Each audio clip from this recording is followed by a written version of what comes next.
ಮಧ್ಯದಲ್ಲಿ ನಿಲ್ಲಬೇಡ, ನಿನ್ನ ಬೆಳೆಯ ಕೊಯ್ಲು ಹತ್ತಿರದಲ್ಲಿದೆ. ಅಪೊಸ್ತಲನಾದ ಪೌಲನು ಹೊಸ ಒಡಂಬಡಿಕೆಯಲ್ಲಿ ಗಲಾತ್ಯರಿಗೆ ಬರೆದ ಪತ್ರಿಕೆ 6ನೇ ಅಧ್ಯಾಯದಲ್ಲಿ 9ನೇ ವಚನದಲ್ಲಿ ಈ ರೀತಿ ಹೇಳ್ತಾ ಇದ್ದಾನೆ ಪ್ರಿಯರೇ, ನಾವು ಗಮನಿಸುವಾಗ ಒಳ್ಳೆಯದನ್ನು ಮಾಡುವುದರಲ್ಲಿ ಬೇಸರಗೊಳ್ಳದೇ ಇರೋಣ, ಯಾಕಂದರೆ ಮನಗುಂದದಿದ್ದರೆ ತಕ್ಕ ಸಮಯದಲ್ಲಿ ಬೆಳೆಯನ್ನು ಕೊಯ್ಯುವೆವೆಂಬುದಾಗಿ. ನಾವು ಗಮನಿಸುವಾಗ ಪ್ರಿಯರೇ, ಇವತ್ತು ಸೈತಾನನು ದೇವರ ಮಕ್ಕಳನ್ನು ಸೋಲಿಸುವಂಥದ್ದು ಬಹಳ ದೊಡ್ಡ ಉಪಯೋಗಿಸುವಂಥ ದೊಡ್ಡ ಆಯುಧ ಯಾವುದು ಗೊತ್ತಾ? ಅದು ಅನೇಕ ಸಾರಿ ನಾವು ಅಂದ್ಕೊಳ್ತೀವಿ ಕೇವಲ ಪಾಪ ಎಂಬುದಾಗಿ. ಕೇವಲ ಪಾಪ ಮಾತ್ರ ಅಲ್ಲ ಪ್ರಿಯರೇ, ಆದರೆ ನಿರುತ್ಸಾಹ. ಸೈತಾನನು ಮಾಡುವಂಥ ಏನು ಕೆಲಸ ಅಂದರೆ ನಮ್ಮ ಜೀವನದಲ್ಲಿ ಅನೇಕ ಸಾರಿ ನಿರುತ್ಸಾಹ ಅಥವಾ ಒಂದು ದಣಿದುಕೊಳ್ಳುವಂಥ ಪರಿಸ್ಥಿತಿಯನ್ನು, ನಿರೀಕ್ಷೆಯಾದ ಪರಿಸ್ಥಿತಿಯನ್ನು ನಮ್ಮ ಜೀವನದಲ್ಲಿ ತಂದು ಮಧ್ಯದಲ್ಲಿ ನಿಲ್ಲುವ ರೀತಿಯ ಅವನು ಮಾಡುವಂಥವನಾಗಿದೆ. ಯಾಕಂದರೆ ನಾವು ವಿಜಯವನ್ನು ಪಡೆದುಕೊಳ್ಳುವಂಥ ಅವನಿಗೆ ಎಷ್ಟು ಮಾತ್ರಕ್ಕೂ ಇಷ್ಟ ಇರುವುದಿಲ್ಲ. ಇನ್ನೊಂದು ಅನೇಕ ವಿಶ್ವಾಸಗಳು ಪಾಪದಿಂದಲ್ಲ, ಆದರೆ ದಣಿವಿನಿಂದಲೇ ಇವತ್ತು ಮಧ್ಯದಲ್ಲಿ ನಿಲ್ಲುವಂಥ ವ್ಯಕ್ತಿಗಳಾಗಿದ್ದಾರೆ ನಮ್ಮ ಜೀವನದಲ್ಲಿ. ನೋಡುವಾಗ ಪ್ರಿಯರೇ, ಅನೇಕ ಸಲ ಅಂದುಕೊಳ್ತೇವೆ ಪ್ರಾರ್ಥಿಸಿದ್ದೇನೆ, ಆದರೆ ಬದಲು ಬರಲಿಲ್ಲ. ಯಥಾರ್ಥವಾಗಿ ಸೇವೆ ಮಾಡಿದ್ದೇನೆ, ಯಾರೂ ಗುರುತಿಸಿಲ್ಲ ನನ್ನನ್ನು. ನಿಷ್ಠೆಯಾಗಿ ನಾನು ಜೀವನವನ್ನು ನಡೆದುಕೊಂಡಿದ್ದೇನೆ, ಅದಕ್ಕೆ ಬದಲಾಗಿ ಅನೇಕ ಮಂದಿ ನನ್ನ ತಪ್ಪೇ ಅರ್ಥ ಮಾಡ್ಕೊಂಡಿದ್ದಾರೆ, ಅನೇಕ ರೀತಿಯಲ್ಲಿ ನಾನು ಹಿನಾಯಿಸಿದ್ದಾರೆ ಎಂಬುದಾಗಿ. ಆದರೆ ಇವತ್ತು ದೇವರು ಹೇಳ್ತಾ ಇದ್ದಾನೆ ಪ್ರಿಯರೇ, ನೋಡ್ರಿ, ಎಷ್ಟು ಮಾತ್ರಕ್ಕೂ ಮಧ್ಯದಲ್ಲಿ ನಿಲ್ಲಬೇಡ, ಮಧ್ಯದಲ್ಲಿ ನಿಲ್ಲಬೇಡ. ನಿನ್ನ ಬೆಳೆಯ ಕೊಯ್ಲು ನೀನು ಊಹಿಸೋದಕ್ಕಿಂತ ಹತ್ತಿರದಲ್ಲಿಯೇ ಇದೆ ಎಂಬುದಾಗಿ ಆತನು ಹೇಳ್ತಾ ಇದ್ದಾನೆ ಪ್ರಿಯರೇ. ಒಂದು ಉದಾಹರಣೆ ನಾವು ನೋಡಿಕೊಳ್ಳೋದಾದರೆ, ಒಂದು ಚೈನೀಸ್ ಬ್ಯಾಂಬು ನೋಡ್ರಿ, ಅದನ್ನು ನೆಡುವಾಗ ಮೊದಲನೇ ವರ್ಷದಲ್ಲಿ ಅದರಲ್ಲಿ ಬೆಳವಣಿಗೆ ಕಾಣಲಿಕ್ಕೆ ಸಾಧ್ಯವಿಲ್ಲ. 2ನೇ ವರ್ಷದಲ್ಲಿಯೂ ಸಹ ಅದೇ ರೀತಿಯಲ್ಲಿ ಕಾಣುವಂಥದ್ದಾಗಿದೆ. 3ನೇ ವರ್ಷದಲ್ಲಿಯೂ ಸಹ ಅದೇ ರೀತಿಯಲ್ಲಿ ಕಾಣುವಂಥದ್ದಾಗಿದೆ. 4ನೇ ವರ್ಷದಲ್ಲಿಯೂ ಸಹ ಅದರಲ್ಲಿ ಏನು ಸಹ ಬೆಳವಣಿಗೆ ಕಾಣಲಿಕ್ಕೆ ಸಾಧ್ಯವಿಲ್ಲ. ಆದರೆ 5ನೇ ವರ್ಷಕ್ಕೆ ಬರುವಾಗ ಪ್ರೇರೆ, ಕೇವಲ ಕೆಲವೇ ವಾರಗಳಲ್ಲಿ ಅದು ಸರಿಸುಮಾರು 80 ಅಡಿ ಎತ್ತರ ಅದು ಬೆಳೆಯುವಂಥದ್ದಾಗಿದೆ. ಅದರ್ಥ ಯಾಕೆ? ಅದರ್ಥ ಏನಂದರೆ ಕೆಲವೇ ವಾರಗಳಲ್ಲಿ ಅದು ಬೆಳೆದೋಯ್ತಾ? ಇಲ್ಲ. ಎಷ್ಟು ಮಾತ್ರಕ್ಕಲ್ಲ, ಅದಕ್ಕಿಂತ ಹಿಂದಿಲಿರುವಂಥ 4 ವರ್ಷಗಳ ಕಾಲ ಅದರ ಬೇರು ಆಳವಾಗಿ ಒಳಗಡೆ ಅದು ಹೂರ್ಕೊಂಡಿದ್ದೇವೆ ಎಂಬುದಾಗಿ ನಾವು ಸತ್ಯವನ್ನು ಗ್ರಹಿಸ್ಕೋಬೇಕಾಗಿದೆ ಪ್ರಿಯರೇ. ನೋಡ್ರಿ, ಅದೇ ರೀತಿಯಲ್ಲಿ ನಮ್ಮ ಜೀವನದಲ್ಲಿ ಹೊರಗಡೆ ಏನು ನಡೀತಾ ಇಲ್ಲ ಅನ್ನೋ ರೀತಿಯಲ್ಲಿ ಕಾಣ್ತಾ ಇರಬಹುದು, ಅದು ಅದೇ ರೀತಿಯಲ್ಲಿ ಅನಿಸ್ತಾ ಇರಬಹುದು. ಆದರೆ ಅನಿಸಿದ್ರೂ ಸಹ ಇವತ್ತು ನಾವು ಗ್ರಹಿಸ್ಕೊಳ್ಬೇಕಾಗಿರುವ ಸತ್ಯ ಏನೆಂಬುದಾಗಿ ಗೊತ್ತಾ?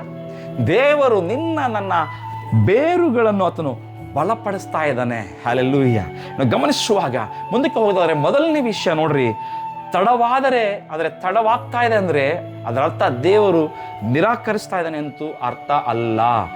ತಡವಾದರೆ ಎಂದರೆ ದೇವರು ನಿರಾಕರಿಸಿದ್ದಾನೆ ಎಂದಲ್ಲ. ನಾವು ಗಮನಿಸುವಾಗ ಹಬಕ್ಕುಕ್ಕು 2ನೇ ಅಧ್ಯಾಯ 3ನೇ ವಚನದಲ್ಲಿ ನಾವು ಗಮನಿಸೋದಾದರೆ ಪ್ರಿಯರೇ, ಆ ವಾಕ್ಯವನ್ನು ನಾವು ನೋಡಿಕೊಳ್ಳಿದರೆ, ಅದು ಕ್ಲುಪ್ತ ಕಾಲದಲ್ಲಿ ನೆರವೇರತಕ್ಕದ್ದು, ಆದರೆ ಪರಿಣಾಮಕ್ಕೆ ತ್ವರಪಡುತ್ತದೆ, ಮೋಸ ಮಾಡದು. ತಡವಾದರೂ ಅದಕ್ಕೆ ಕಾದಿರು, ತಡವಾದರೂ ಅದಕ್ಕೆ ಕಾದಿರು, ಅದು ಬಂದೇ ಬರುವುದು, ತಮಾಷವಾಗದು.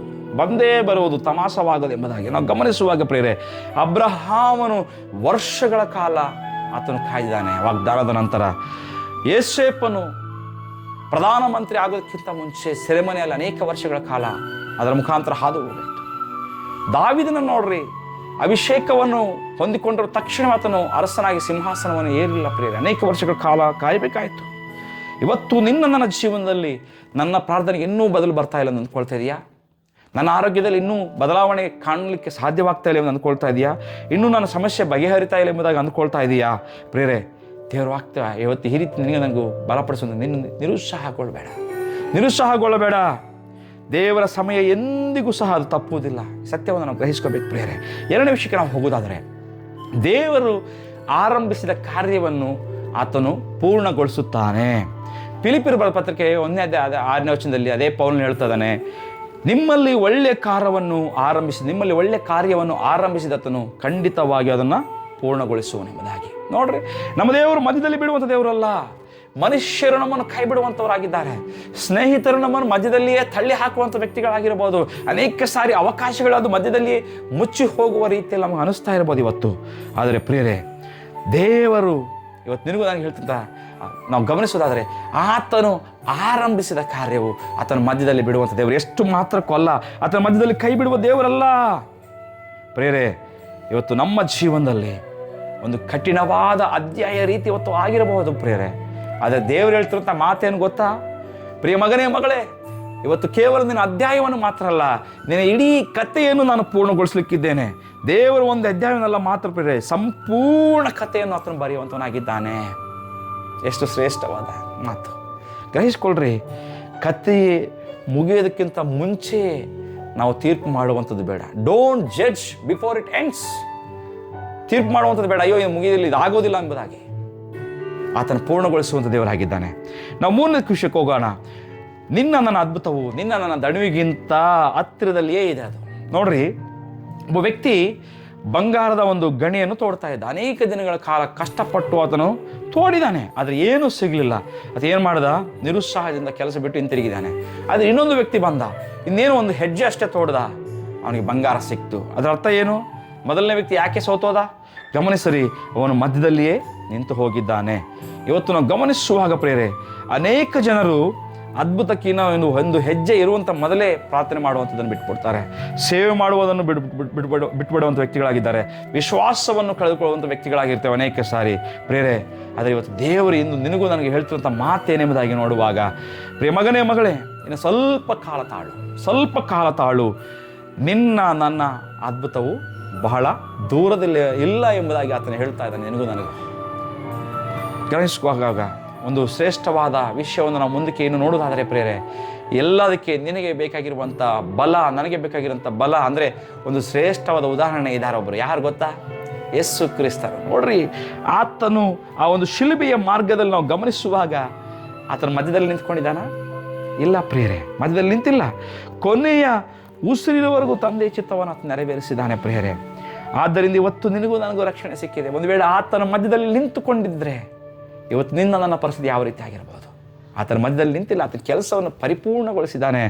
ಅದಕ್ಕೋಸ್ಕರ ಇವತ್ತು ನನಗೂ ರಕ್ಷಣೆ ಇತ್ತು. ಇವತ್ತು ನಿನಗೂ ನನಗೂ ಸಹ ದೇವರು ಹೇಳ್ತಿರುವಂಥ ಮಾತಿನೆಂಬುದಾಗಿ ನೋಡುವಾಗ, ಮಧ್ಯದಲ್ಲಿ ನಿಲ್ಲಬೇಡ ಪ್ರಿಯ ಮಗನೇ ಮಗಳೇ, ಮಧ್ಯದಲ್ಲಿ ನಿಲ್ಲಬೇಡ. ನೀನು, ನಿನ್ನ ಕಣ್ಣೀರು ನನಗೆ ಗೊತ್ತು, ನಿನ್ನ ಕಷ್ಟ ನನಗೆ ಗೊತ್ತು, ನಿನ್ನ ಸಂಕಟ ನನಗೆ ಗೊತ್ತು, ನಿನ್ನ ಅನಾರೋಗ್ಯದ ಪರಿಸ್ಥಿತಿ ನನಗೆ ಗೊತ್ತು. ನಿನ್ನ ಸೇವೆಯನ್ನು ನೋಡಿದ್ದೇನೆ, ನಿನ್ನ ಪ್ರಾರ್ಥನೆಗಳನ್ನು ಕೇಳಿದ್ದೇನೆ. ನಿನ್ನ ಪರಿಶ್ರಮ ವ್ಯರ್ಥವಾಗಿ ಹೋಗುವುದಿಲ್ಲ, ಎಲ್ಲವೂ ನನಗೆ ಗೊತ್ತಿದೆ ಎಂಬುದಾಗಿ ಆತನು ಹೇಳ್ತಾನೆ. ನಿನ್ನ ಕೊಯ್ಲು ಹತ್ತಿರ ಬರ್ತಾ ಇದೆ ಎಂಬುದಾಗಿ ಆತನು ಹೇಳ್ತಾ ಇದ್ದಾನೆ. ನಿನ್ನ ಉತ್ತರ ಹತ್ತಿರದಲ್ಲಿಯೇ ಬರ್ತಾ ಇದೆ ಎಂಬುದಾಗಿ ಹೇಳ್ತಾ ಇದ್ದಾನೆ ಪ್ರಿಯರೇ. ನಿನ್ನ ಸಮಯ ಹತ್ತಿರದಲ್ಲಿ ಬರ್ತಾ ಇದೆ ಎಂಬುದಾಗಿ ಆತನು ಹೇಳ್ತಾ ಇದ್ದಾನೆ. ಗಮನಿಸೋದಾದರೆ ಪ್ರಿಯರೇ, ಹಾಗಾದರೆ ಇವತ್ತು ನಾವು ಧೈರ್ಯವಾಗಿ ಇವತ್ತು ಘೋಷಣೆ ಕೂಗೋಣ ಪ್ರಿಯರೇ. ನಾನು ಮಧ್ಯದಲ್ಲಿ ನಿಲ್ಲುವುದಿಲ್ಲ ಎಂಬುದಾಗಿ ಆತನಿಗೆ ಹೇಳೋಣ. ದೇವರ, ನಾನು ಮಧ್ಯದಲ್ಲಿ ನಿಲ್ಲುವುದಿಲ್ಲಪ್ಪ, ನಿನ್ನ ವಾಕ್ಯಕ್ಕಾಗಿ ನನಗೆ ಸ್ತೋತ್ರ ಸ್ವಾಮಿ ಅಂತ ಹೇಳೋಣ. ನಾನು ಹಿಂಜಿರುವುದಿಲ್ಲ ಎಂಬುದಾಗಿ ಹೇಳೋಣ. ನನ್ನ ದೇವರು ಇನ್ನೂ ಕೆಲಸ ಮಾಡ್ತಾಯಿದೆ ಎಂಬುದಾಗಿ ಹೇಳೋಣ ಪ್ರಿಯರೇ. ನನ್ನ ಕೊಯ್ಲು ಬರ್ತಾ ಇದೆ ಎಂಬುದಾಗಿ ಹೇಳೋಣ. ಯೇಸುವಿನ ನಾಮದಲ್ಲಿ ಜಯವು ನನ್ನದೇ ಎಂಬುದಾಗಿ ಹೇಳೋಣ. ಪ್ರಾರ್ಥನೆ ಮಾಡಿಕೊಳ್ಳೋಣ. ಹಾಗಾದರೆ ಪರಲೋಕದ ತಂದೆಯೇ, ದಣಿದಿರುವ ಪ್ರತಿಯೊಂದು ಹೃದಯವನ್ನು ಬಲಪಡಿಸಪ್ಪ. ನಿರೀಕ್ಷೆಯಲ್ಲಿರುವವರಿಗೆ ಹೊಸ ಭರವಸೆಯನ್ನು ಕೊಡು ಸ್ವಾಮಿ. ಮಧ್ಯದಲ್ಲೇ ನಿಲ್ಲಬೇಕೆಂದು ಯೋಚಿಸುತ್ತಿರುವವರಿಗೆ ಹೊಸ ಧೈರ್ಯವನ್ನು ನೀಡು ರಾಜ. ನಿನ್ನ ವಾಗ್ದಾನಗಳ ಮೇಲೆ ನಂಬಿಕೆ ಇಟ್ಟು ಕೊನೆಯವರೆಗೂ ಓಡುವ ಕೃಪೆಯನ್ನು ನಮಗೆ ದಯಪಾಲಿಸು ಸ್ವಾಮಿ. ತಕ್ಕ ಸಮಯದಲ್ಲಿ ನಮ್ಮ ಜೀವನದಲ್ಲಿ ನಿನ್ನ ಮಹಿಮೆಯನ್ನು ಕಾಣುವಂತೆ ಮಾಡು. ಯೇಸು ಕ್ರಿಸ್ತನ ಮಹಿಮೆಯುಳ್ಳ ಶ್ರೇಷ್ಠವಾದ ನಾಮದಲ್ಲಿ ಬೇಡಿ ಹೊಂದಿಕೊಂಡಿದ್ದೆ ನಮ್ಮ ತಂದೆಯ ದೇವರೇ. ಆಮೇನ್. ದೇವರು ನಮ್ಮನ್ನು ಆಶೀರ್ವಾದ ಮಾಡಲಿ. ಆಮೇನ್.